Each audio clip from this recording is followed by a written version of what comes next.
ఈరోజు మహిళా శక్తి సమావేశానికి సంబంధిత శాఖ మంత్రివర్యులు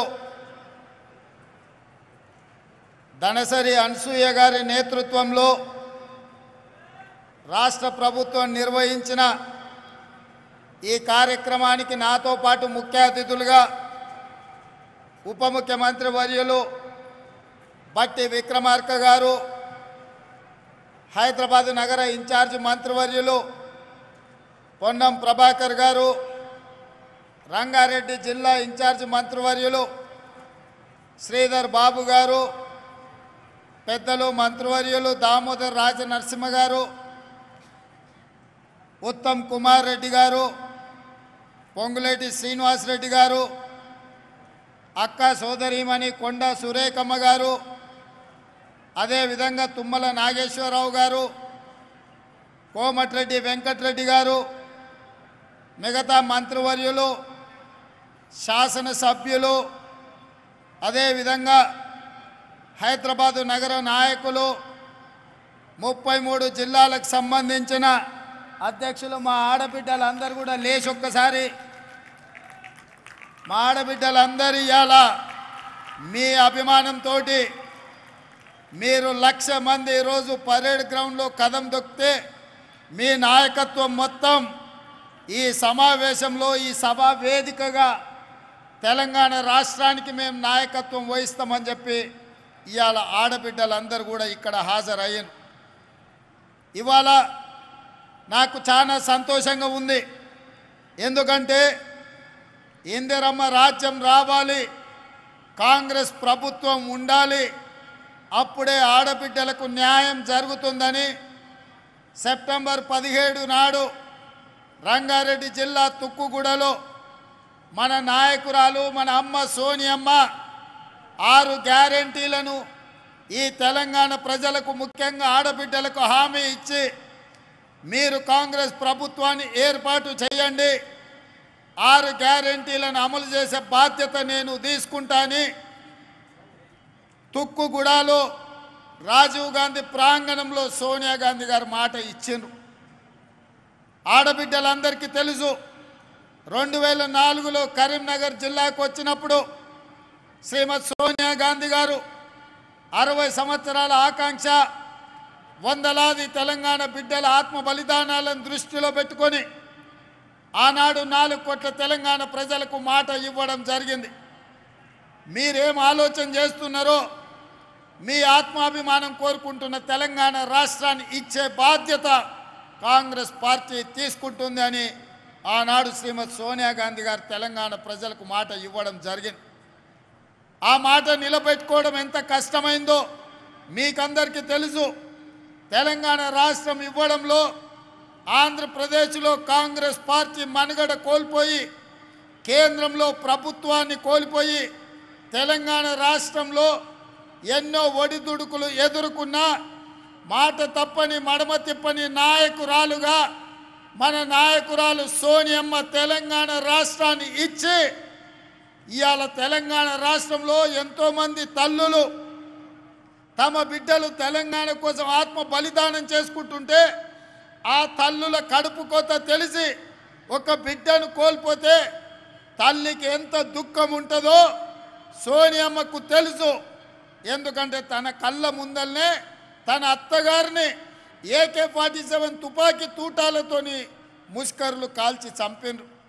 తన భర్తను తమిళనాడులో ప్రజల మేలు కోసం పర్యటనకు పోతే మానవ బాంబులై రాజీవ్ గాంధీ గారిని బలి తీసుకుంటే కళ్ళ ముందు భర్తను కోల్పోయిన దుఃఖంతో 2 చిన్న బిడ్డలను ఒళ్ళో పెట్టుకొని ఈ దేశానికి నాయకత్వం ఇవ్వాలి, ఈ దేశంలో ఎవరి కుటుంబం కూడా కుటుంబ సభ్యులను కోల్పోవద్దు, ఆ దుఃఖం ఎవరికి ఉండొద్దు అని ఆలోచన చేసింది మన నాయకురాలు సోనియమ్మ.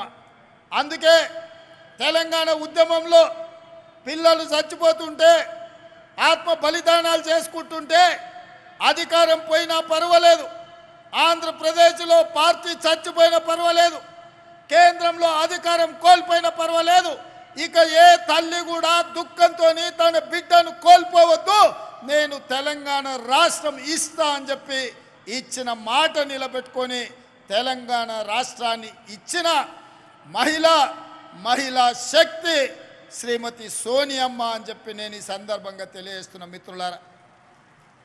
ఇవాళ మా అక్కలకు, మా చెల్లెళ్లకు, మా పెద్దమ్మలకు, మా అమ్మలకు నేను గుర్తు చేయదలుచుకున్నా, కాంగ్రెస్ పార్టీ అంటే ఇందిరమ్మ, కాంగ్రెస్ పార్టీ అంటే సోనియమ్మ, కాంగ్రెస్ పార్టీ అంటే ప్రియాంక గాంధీ. మరి ఇవాళ కాంగ్రెస్ పార్టీని నడుపుతున్నదే మహిళా శక్తి. మన నాయకురాళ్ళు ఒక మహిళా నాయకత్వంలో మేము పనిచేస్తున్నాము అంటే మేము గర్వంగా గొప్పగా చెప్పుకుంటున్నాం మా నాయకురాలు సోనియా గాంధీ అని. అందుకే వచ్చిన తెలంగాణ రాష్ట్రంలో 10 సంవత్సరాలు ఏ ఆడబిడ్డను పట్టించుకోలే, ఏ ఆడబిడ్డను కలవలే. ఆనాటి ముఖ్యమంత్రి ఆడబిడ్డలు ఎట్లున్నారని అడగలే, మహాలక్ష్మి గ్రూపుల పరిస్థితి చూడలే, మీకు పావుల వడ్డీ ఇయ్యలేదు, సున్నాకు వడ్డీ గురించి మాట్లాడలేదు. మీ సంఘాలను దివాలా దీపించి మీ ఉసురు తలిగింది కాబట్టే ఇవాళ ఉద్యోగం ఊడిపోయి ఫామ్ హౌస్లో వండుకున్నాడు. వెనకటికి మన పెద్దలు చెప్పిండ్రు, ఆడబిడ్డ కన్నీరు పెట్టద్దు, ఏ ఇంట్లో ఆడబిడ్డ కన్నీళ్లు పెట్టదో ఆ కన్నీళ్లు ఊరికే పోవు, తప్పకుండా బలి తీసుకుంటాయని. అందుకే తెలంగాణలో ఉన్న ఆడబిడ్డలు 10 సంవత్సరాలు కష్టాలలో కన్నీళ్లలో కేసీఆర్ కనికరం లేక సంఘాలను దివాలా దీపిస్తే ఆడబిడ్డలందరూ కంకణం కట్టుకొని కేసీఆర్ను బండకేసి కొట్టిండ్రు, 100 మీటర్ల గోతి తీసి పాతి పెట్టిండ్రు. అందుకే ఇవాళ ఈ వేదిక మీద ఇందిరమ్మ రాజ్యం కాంగ్రెస్ ప్రభుత్వం వచ్చింది. ఇవాళ కాంగ్రెస్ అధికారంలో ఉంది అని అంటే మీ సోదరుడుగా, మీ అన్నగా, మీ తమ్ముడుగా, మీ రేవంత్ అన్నగా ఈ తెలంగాణ రాష్ట్రానికి ముఖ్యమంత్రి అయినంటే ఈ ఆడబిడ్డల ఆశీర్వాదం ఉండబట్టే, మీరు నమ్మి విశ్వాసంతో ఓటేసిండ్రు కాబట్టి ఇవాళ కాంగ్రెస్ పార్టీ అధికారంలోకి వచ్చింది. అందుకే ఆడబిడ్డల ఆశీర్వాదం తీసుకొని డిసెంబర్ 7 నాడు ఎల్బీ స్టేడియంలో కాంగ్రెస్ ప్రభుత్వాన్ని ఏర్పాటు చేసి డిసెంబర్ 9 నాడు 48 గంటలు తిరగకుందే మా ఆడబిడ్డల ఆశీర్వాదంతో మా ప్రభుత్వం ఏర్పడ్డది, వాళ్లకు మేలు చేయాలని ఆర్టీసీ బస్సుల్లో ఆడబిడ్డలకు ఉచిత ప్రయాణాన్ని కాంగ్రెస్ పార్టీ ఏర్పాటు చేసింది.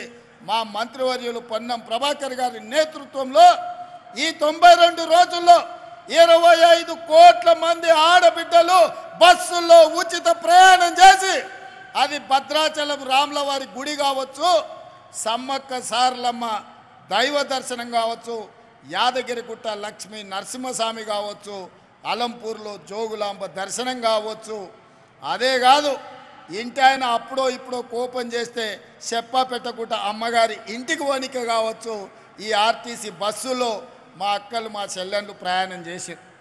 ఇవాళ మా ఆడబిడ్డలు, మా అక్కలు, మా చెల్లెళ్ళు ఆర్టీసీ బస్సుల్లో ప్రయాణం చేస్తుంటే కేసీఆర్ అల్లుడు హరీష్ రావు, ఆయన కొడుకు కేటీఆర్, కవిత కలిసి ఆటో డ్రైవర్లతో ధర్నా చేపిస్తున్నారు కిరాయిలు ఇచ్చి. ఏమన్నాయంటే ఆడబిడ్డలకు ఆర్టీసీ బస్సులు బంద్ చేయండి అని. నేను అడగదలుచుకున్న మా ఆడబిడ్డల్ని, మీకు ఇచ్చే ఆర్టీసీ ఉచిత ప్రయాణం కేసీఆర్ బంద్ చేయాలంటుండు, టీఆర్ఎస్ వాళ్ళు ధర్నా చేస్తుండ్రు, నన్ను ఏం చేయమంటారని చెప్పి నేను మిమ్మల్ని అడగదలుచుకున్నా. నేనైతే ఎవడొచ్చినా సరే ఆడబిడ్డలకు అడ్డం పడితే ఆర్టీసీ బస్సు మీద ఎక్కించైనా సరే ఆడబిడ్డలకు ఉచిత బస్సు రవాణా సౌకర్యాన్ని మీ అందుబాటులోకి తీసుకొచ్చే బాధ్యత నేను తీసుకుంటా అని చెప్పి నేను చెప్పదలుచుకున్నా. ఇదే కాదు, రూపాయి కూడబెట్టి ఇంటి పని, పాసి పని చేసి, తట్ట పని, పార పని, మట్టి పని, ముంబై, దుబాయ్ వలసపోయిన ఆడబిడ్డలు రూపాయి కూడబెడితే ఇంటి ఆయనకి ఏదన్నా జబ్బొచ్చినా, పిల్లలకు బాలేకపోయినా, బిడ్డ ఇంటికి ప్రసవానికి వచ్చిన లక్షల రూపాయలు దవాఖానా ఖర్చు అవుతున్నాయి. ఆనాడు పేదవాళ్ళ ఆరోగ్యం కోసం కార్పొరేట్ వైద్యాన్ని అందించాలని డాక్టర్ వైఎస్ రాజశేఖర రెడ్డి గారు ముఖ్యమంత్రిగా ఉన్నప్పుడు రాజీవ్ ఆరోగ్యశ్రీ ద్వారా ఆనాడు 2 లక్షల రూపాయల ఉచిత వైద్యాన్ని ఆడబిడ్డలకు ఆ రోజు అందించాడు.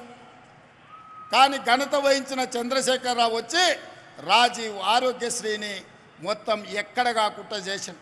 అందుకే ఇందిరమ్మ రాజ్యం వచ్చిన వెంబడే కాంగ్రెస్ ప్రభుత్వం ఏర్పడిన మరుక్షణం పెద్దలు దామోదర్ రాజ నరసింహ గారితో మాట్లాడి పేదవాళ్ళ వైద్యం కోసం అపోలో యశోద ఎక్కడికి పోయినా 10 లక్షల రూపాయలతోని మీకు వైద్యం అందించాలని ఇవాళ కాంగ్రెస్ పార్టీ నిర్ణయం తీసుకొని ప్రతి పేదవాడి ఆరోగ్యానికి మాది భరోసా అని చెప్పి కాంగ్రెస్ పార్టీ ఇవాళ రాజీవ్ ఆరోగ్యశ్రీ పథకాన్ని అమలు చేస్తుంది. ఇదే కాదు, ఇవాళ మీరు ఆలోచన చేయండి. ఒకనాడు కట్టెల పొయ్యి మీద వంట వండాలంటే పచ్చి కట్టెలు అడవిలోకి పోయి తీసుకొచ్చి పొయ్యిలో పెట్టి ఊతే అవి మండక పొగ వచ్చి ఊపిరితిత్తులకు పోయి ఆడబిడ్డలు క్యాన్సర్ వచ్చి చచ్చిపోయేది. పిల్లని ఇవ్వాలంటే ఆలోచన చేసేది. ఎందుకంటే ఈ కట్టెల పొయ్యి మీద మా పిల్లతోని వంట చేపిస్తే మా పిల్ల చచ్చిపోతుంది అని చెప్పి తల్లిదండ్రులు బాధపడుతున్న క్రమం. ఆయల్ల సోనియమ్మ ఆలోచన చేసింది. ఆడబిడ్డల కన్నీళ్లు తూడవాలంటే కట్టెల పొయ్యిని అటకెక్కించాలి, గ్యాస్ పొయ్యి సిలిండర్ ఇవ్వాలని దీపం పథకం ద్వారా ఆయల్ల ఆడబిడ్డలకు గ్యాస్ పొయ్యి సిలిండర్ ఇచ్చి 400 రూపాయలకే ఆనాడు సోనియమ్మ మీకు సిలిండర్ ఇచ్చింది. కానీ సోనియమ్మ రాజ్యం పోయినాక కేసీఆర్ నరేంద్ర మోడీ వచ్చి 400 రూపాయల సిలిండర్ను 1200 రూపాయలు చేసి ఆడబిడ్డల సొమ్ము దోసుకొని కేసీఆర్ నరేంద్ర మోడీ ఆడబిడ్డల సొమ్ము అంతా కొల్లగొట్టే ప్రయత్నం చేశారు. మళ్ళా గ్యాస్ పొయ్యి సిలిండర్ అటకెక్కి కట్టెల పొయ్యి మీద వండుకునే పరిస్థితి వచ్చింది. అందుకే ఆలోచన చేసి సోనియమ్మ నాకు చెప్పింది, ఆడబిడ్డల కన్నీళ్లు తూడవాలంటే గ్యాస్ పొయ్యి సిలిండరు 500 రూపాయలకే ఇవ్వాలి అని చెప్తే పెద్దలు ఉత్తమ్ కుమార్ రెడ్డి గారితో మాట్లాడి సివిల్ సప్లైస్ అధికారులతో మాట్లాడి ఇవాళ ప్రతి ఆడబిడ్డకు 500 రూపాయలకే సిలిండర్ ఇస్తున్నాము అని అంటే ఇది ఆడబిడ్డల కోసమే ప్రత్యేకంగా తీసుకొచ్చిన పథకం అని చెప్పి నేను ఈ సందర్భంగా తెలియజేయదలుచుకున్నా. అదేవిధంగా అక్కలారా ఆలోచన చేయండి. ఇంటి కరెంటు బిల్లు కట్టేది ఆడబిడ్డనే. నెల వస్తుందంటేనే బిల్లు కట్టనికే పైసలు తీసి పెట్టాలి, పాలకు పైసలు తీసి పెట్టాలి, పిల్లగాని చదువులకు పైసలు తీసి పెట్టాలి, సిట్టి పైసలకి ఇన్ని పైసలు తీసి పెట్టాలి. ఇన్ని తీసినాక తినడానికి కూడా ఏం మిగిలిన పరిస్థితి మా అక్కలకు. అందుకే మేము పాదయాత్ర చేసినప్పుడు బట్టి గారు ఆదిలాబాద్ నుంచి ఖమ్మం నడిచినప్పుడు నేను వివిధ నియోజకవర్గాలలో పాదయాత్ర చేస్తున్నప్పుడు పేదవాళ్ళు వచ్చి అడిగినారు, అన్న భూమి ఉన్నోళ్ళకు ఉచిత కరెంటు ఇస్తున్నావు, భూమి లేని పేదోళ్లకు మాకేమిస్తామని. మా ఇంటి కరెంటు బిల్లు కట్టలేకపోతున్నాం అన్నారు. ఆలోచన చేసి అందుకే గృహలక్ష్మి ద్వారా మీ ఇళ్లలో 200 యూనిట్ల వరకు మీ ఇంటికి ఉచిత కరెంటు ఇచ్చి 0 బిల్లు ద్వారా మిమ్మల్ని ఆదుకోవాలని ఆ పథకాన్ని కూడా బట్టి విక్రమార్క గారు విద్యుత్ శాఖ మంత్రిగా ఇవాళ ఆ పథకాన్ని కూడా అమలు చేయడం జరిగింది. ఇది కూడా ఆడబిడ్డల్ని ఆదుకోవడానికి తీసుకొచ్చిన పథకం. అదేవిధంగా పెద్దలు పొంగులేటి శ్రీనివాసరెడ్డి గారు వాస్తవంగా ఇందిరమ్మ ఇల్లు ఎన్నికల తర్వాత చూద్దాం అనుకున్నాం. ఎందుకంటే కేసీఆర్ 7 లక్షల కోట్ల రూపాయల అప్పు నా నెత్తి మీద మోపిపోయిండు. సంసారం దివాలా తీపించిండు, తాగుబోతుల సంసారం చేసిండు, ఎక్కడేమున్నదో తెలియదు, సంసారం చిల్లం పొల్లం చేసిండు, ఏందుందో తెలియదు. సంసారానికి వచ్చేటప్పటికే ఆగం ఉన్నది. ఇప్పట్లో ఏమి చేయలేననుకున్నా, కానీ అన్ని చక్కదిద్ది చిక్కుముళ్ళిప్పి ఒకటి తర్వాత ఒకటి పరిష్కరించుకుంటూ మీకు ఆర్టీసీ బస్సు ఉచితంగా ప్రయాణం, రాజీవ్ ఆరోగ్యశ్రీ 500 రూపాయలకే సిలిండర్, 200 యూనిట్ల ఉచిత విద్యుత్ ఇవ్వడమే కాకుండా మిత్రుడు పొంగులేటి శ్రీనివాసరెడ్డి గారు పట్టుబట్టి ఎన్నికల కంటే ముందే పేదవాళ్లకు ఇందిరమ్మ ఇల్లు ఇవ్వాలి, నేనే కార్యక్రమాన్ని పెడతా అని చెప్పి భద్రాచలంలో రామచంద్రుడు ఆశీర్వాదంతో మన మన్ననే ఇవాళ ఇందిరమ్మ ఇల్లు ప్రతి పేదవాడికి ఇందిరమ్మ ఇల్లు ఇవ్వడం ద్వారా 5 లక్షల రూపాయలు ఇచ్చి మీరు ఇల్లు కట్టుకునేటట్టు, మీరు ఆత్మగౌరవంతో బ్రతికేటట్టు, మీ కుటుంబ గౌరవాన్ని మీరు నిలబెట్టుకునేటట్టు ఇవాళ 4.5 లక్షల ఇల్లు 22,500 కోట్లతోటి ఇవాళ ఒక గొప్ప కార్యక్రమాన్ని తీసుకొని పేదవాళ్లకు ఇండ్లు ఇవ్వాలన్న పథకం తీసుకున్నాం. ఆయనలో ఏం చెప్పిండు కేసీఆర్? డబ్బా ఇండ్లు వద్దు, డబల్ బెడ్రూమ్ ఇండ్లు ముద్దు అన్నాడు. ప్రతి పేదవాడికి కొడుకు కోడలుంటే ఆడుంటారు, పండుగ పూట అల్లుడు బిడ్డ వస్తే ఏడవంటారు, కోడి పిల్లను మేక పిల్లను ఉంటే ఏడ కట్టేస్తారు.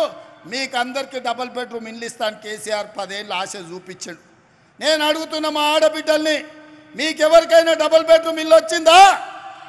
ఎవరికైనా మీకు డబల్ బెడ్రూమ్ ఇల్లు వచ్చిందా? ఈడున్న మా ఆడబిడ్డలకు వచ్చిందా? అబద్ధాలు చెప్పి 10 ఏళ్ళు ఆడబిడ్డల్ని మోసం చేసి మళ్ళీ మోసం చేద్దామనుకుంటే డబల్ బెడ్రూమ్ ఇల్లు ఇయ్యవా బిడ్డ, నీ లగ్గం చేస్తామని చెప్పి బండకేసి కొట్టిరు కేసీఆర్.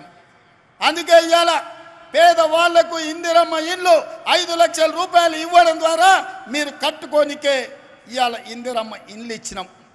ఇది పేదవాళ్ళ కోసం చేసిన పని కాదా? అదేవిధంగా ఇవాళ మా పెద్దలు బట్టి విక్రమార్క గారు ఆనాడు మహాలక్ష్మి గ్రూపులను లక్షాధికారులను చేస్తాం ఆడబిడ్డలను అన్నారు. వైఎస్ రాజశేఖర రెడ్డి గారు ఉన్నప్పుడు ఇవాళ మా మిత్రుల సహకారంతో ఇంతకుముందే పెద్దలు చిన్నారెడ్డి గారు చెప్పారు 63 లక్షల సంఘం సభ్యులు ఉన్నారు.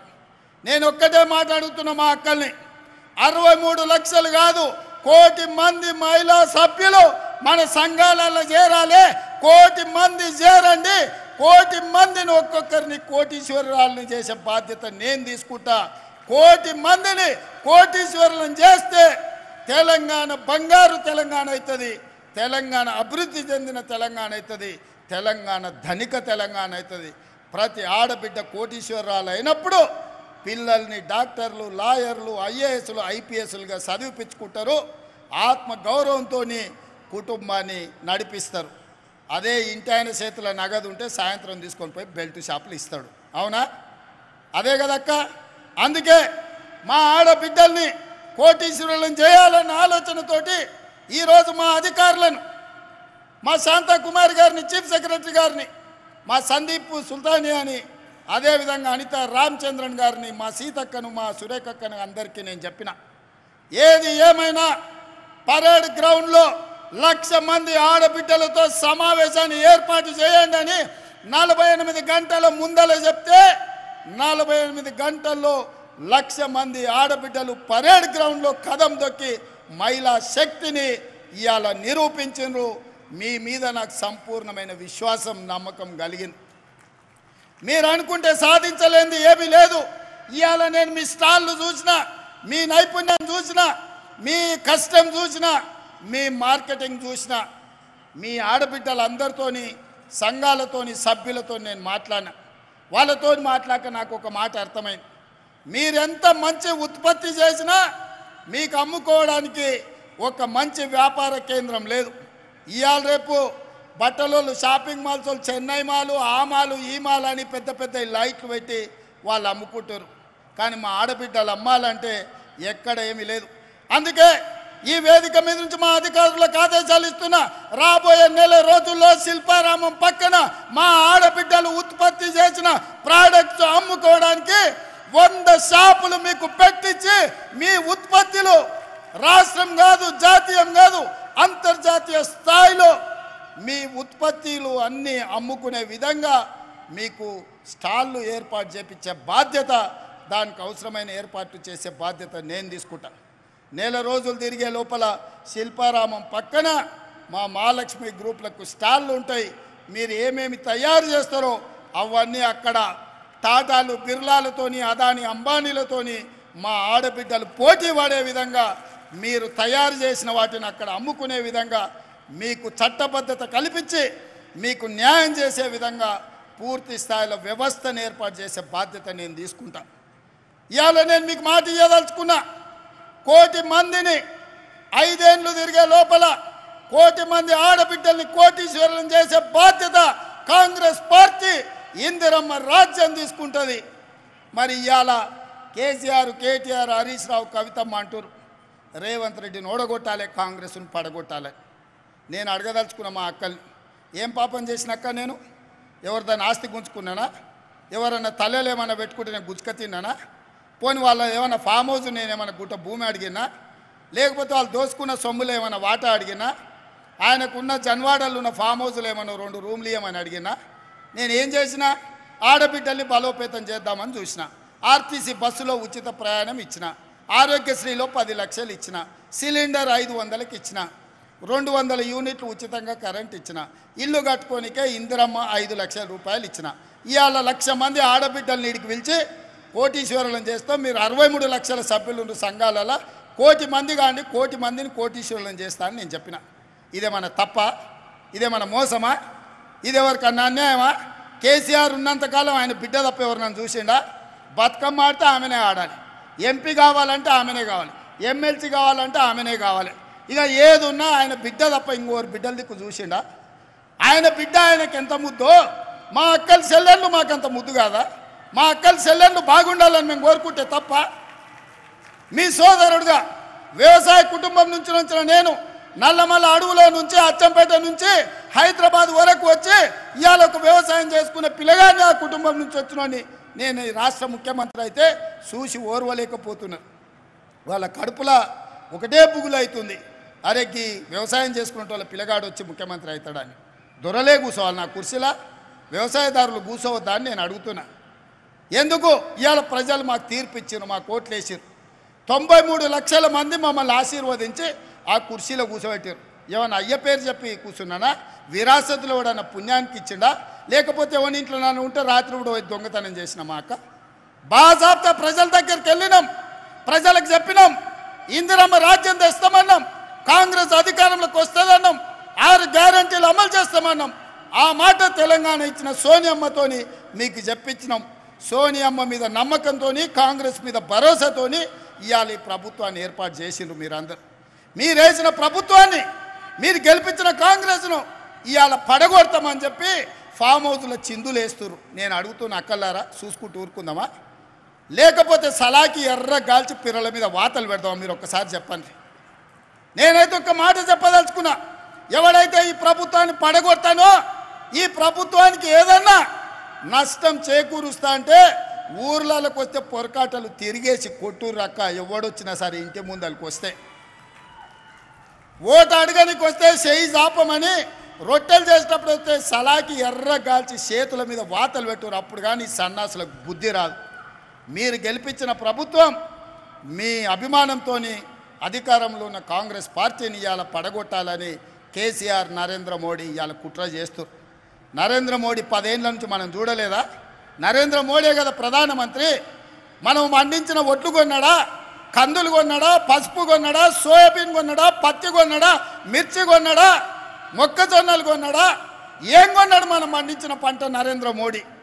ఏం కొనకపోను రైతు వ్యతిరేక నల్ల చట్టాలు తెలిసి అదాని అంబానీలకు అమెజాన్లకు దేశాన్ని 70 కోట్ల రైతులను తాకట్టు పెడుతుంటే లక్షలాది మంది రైతులు ఢిల్లీలో ధర్నా చేస్తే తుపాకీ తూటాలతో కాల్చి చంపినాడు నరేంద్ర మోడీ. ఇవాళ మన ప్రభుత్వాన్ని వడగొడతా అంటుండు, మన రైతులను ఆదుకున్నాడా? ఒక్కసారి ఆలోచన చేయండి. ఇవాళ సందెట్ల సడేమియలాక బీజేపీ ఒకటి బయలుదేరాడు మాకోసారి ఇయ్యండి. ఏందా మీకోసారి ఇయ్యనికే? 10 ఏళ్ళు మీ నరేంద్ర మోడీ ప్రధానమంత్రి కాదా? 10 ఏళ్ళు ఏం పొడిచిండ్రు మీరు? రైతు ఆదాయం 2 చేస్తా అన్నారు, ఉన్న దివాలా తీపించిన ఇవాళ రైతులు చచ్చిపోతున్నారు.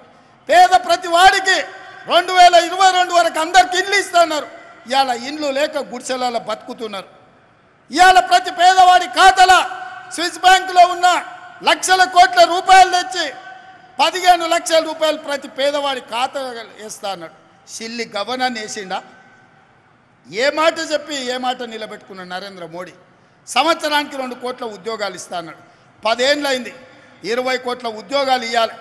ఒకవేళ 20 కోట్ల ఉద్యోగాలు నరేంద్ర మోడీ ఇస్తే నా తెలంగాణకు 70 లక్షల ఉద్యోగాలు వస్తాయి. 30 లక్షల మంది నిరుద్యోగ యువకులు నమోదు చేయించుకొని రోడ్ల మీద తిరుగుతున్నారు. ఒక్కనికన్నా ఉద్యోగం ఇచ్చిండా నరేంద్ర మోడీ? ఇవాళ అమిత్ షా వచ్చిండట. ఏం చేస్తావా తెలంగాణను? దోపిడీ చేస్తావా? తెలంగాణలో నీకు ఓట్లు వేయాలన్నా ఏంటి చేయాలి? పార్లమెంట్లో మీ నరేంద్ర మోడీ తలుపులు మూసి తెలంగాణ ఇచ్చింది సోనియమ్మ అన్నాడు. అవును, బరాబర్ తెలంగాణ రాష్ట్రాన్ని ఇవ్వాలని సోనియమ్మ కంకణం కట్టుకొని పార్లమెంట్లో తలుపులు మూసి లైవ్లు బంద్ చేసి తెలంగాణ రాష్ట్రం ఇచ్చింది సోనియమ్మ. తెలంగాణ రాష్ట్ర ఏర్పాటుని అవయలేసిన నరేంద్ర మోడీ తెలంగాణలో ఓట్లు ఎట్లా అడుగుతావని నేను అడుగుతున్నా. తెలంగాణ ప్రజల్ని అవమానించిన తెలంగాణ ప్రజలు ఓట్లేస్తారా? ఇవాళ వీళ్ళిద్దరు కలిసి చీకట్లో ఒప్పందం చేసుకొని వాడు 9 వీడో 4 ఎంపీ అభ్యర్థులను ప్రకటించారు. వాడు ప్రకటించిన దగ్గర వీడు ప్రకటించాడు, వీడు ప్రకటించిన దగ్గర వాడు ప్రకటించాడు. ఎందుకంటే ఎవరికి వాడు విడివిడిగా ప్రచారం చేసుకోవాలి, కాంగ్రెస్ పార్టీని దెబ్బతీయాలి. ఎంతసేపు చీకటి ఒప్పందాలే కేసీఆర్. పొద్దుటి పూట బయటకు వచ్చేది లేదు, ప్రజల్ని కలిసేది లేదు. ఇంకా కూడా సిగ్గు రాలే, మారలే, ఇంకా అట్లనే దొంగ బుద్ధే, వంకర బుద్ధే. ఎంతసేపు ఉన్న చీకటే వారాలే. అందుకే అక్కలారా, ఇవాళ 1,00,000 మందిని చూసిన నాకు నమ్మకం వచ్చింది.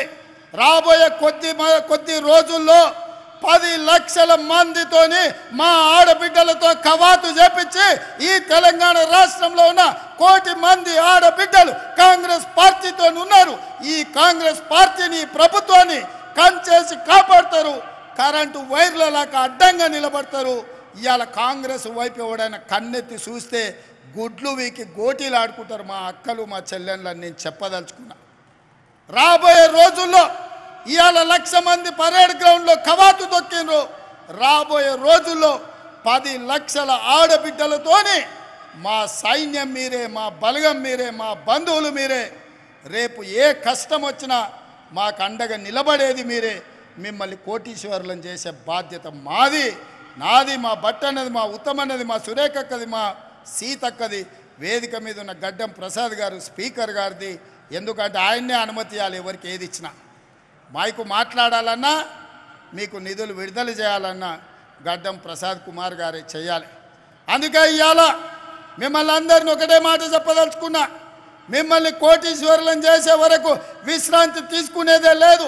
రాబోయే పార్లమెంట్ ఎన్నికల్లో 17లో 14 సీట్లు గెలిపించండి. 1 కోటి మందిని కోటీశ్వరులను చేసే బాధ్యత కాంగ్రెస్ పార్టీ తీసుకుంటుందని తెలియజేస్తూ మీ అందరి దగ్గర సెలవు తీసుకుంటున్నా.